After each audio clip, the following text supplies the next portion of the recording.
Well, my name is Samantha Nephew. I am actually a communication specialist for the Buffalo Center for Health Equity, and today we held the second annual Native American Heritage Month flag raising here in Niagara Square in Buffalo, New York. We raised the Haudenosaunee flag today, which is native to the Indigenous peoples here in what is now known as New York State. And this was important to me because for many years I've been coming to Niagara Square for flag raisings, for events celebrating the diversity of our city. And it was about 2 years ago that I, was looking up at the flag, and I finally said to myself, well, how come we don't have this? And by we, I do mean the Indigenous peoples. I grew up in the city of Buffalo. I consider myself a fierce advocate for a lot of people, a lot of causes that are near and dear to Western New York.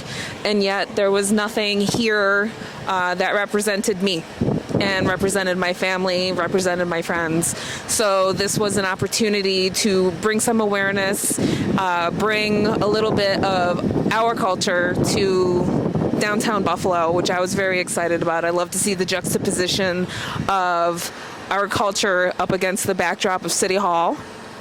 And it was just incredibly important for me because when I was younger, I had wished that I had had this kind of representation. And yet today, here we had a group of maybe about, I think that was 20 kids from the Native American Magnet School. And they got to hold the flag, and they got to see their people represented, and they got to see the people that represent them in government be able to discuss what they know about Haudenosaunee people and just be able to participate and see themselves represented. And I'll always say that it's one of the social determinants of health is cultural identity. So seeing those students, those young people, see themselves represented in this manner, that means the world to me. It was a lot of work to get this done, but that alone was worth it.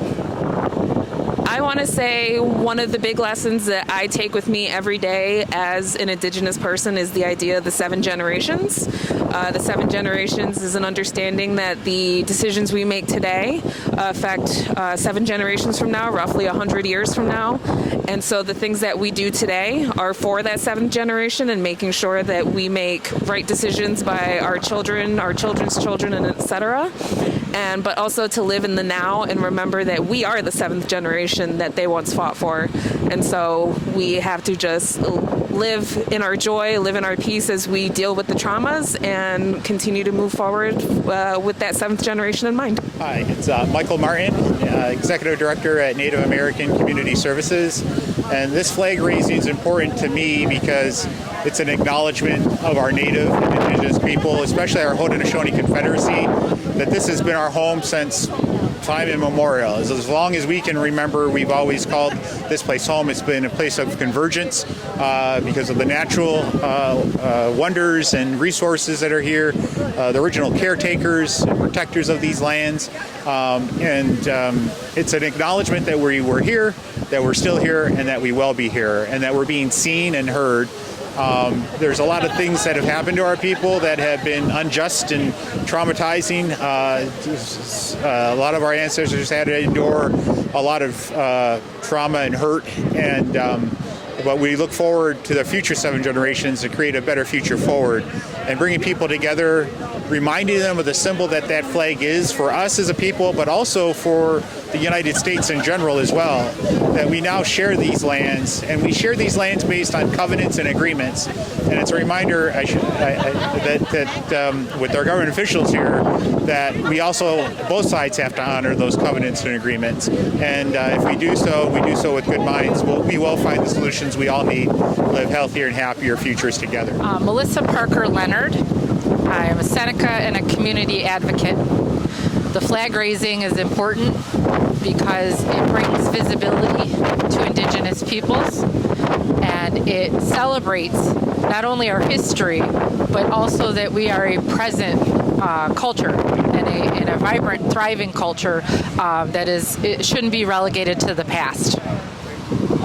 My name is Rory Wheeler. I'm a citizen of the Seneca Nation Turtle Clan.